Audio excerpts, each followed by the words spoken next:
Nyunyo yung nagbabalik. So habang naglulot itong bida natin yan. So ayan, meron tayong kalaban. Hindi lang isa, hindi lang dalawa, kundi tatlo ya. Ayan, namatay yung bida natin yan. So syempre mabubuhay ulit yung bida. So dito may kalaban kami, pinakwave kami.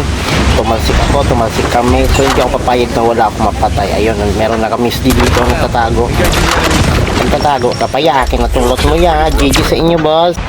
Ayun mga kanyoy, pinatay na yung mga kakampi ko. Siyempre, papalag na rin ako dito. Do or die na to. Patay ka, boss. Sumarang-harang ka kasi. Tapos, tugtag tayo. Sige, barilin mo lang ako, ya. Barilin mo lang. Tapos, iskan na natin to, di ba? So, dito mga kanyoy, maraming kalaban sinugod ko. Ayan o, tatlong paa.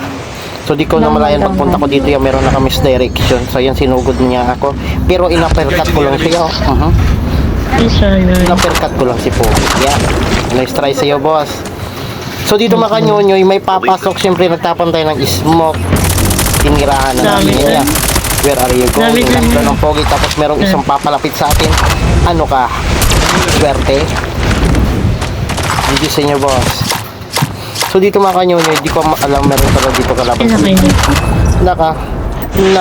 Nakachamba lang ako, ya. Inimutan ko na yan, tapos magsasalita na yan siya, boss. Palo, boss, palo. Tertap siya. Palo. Up,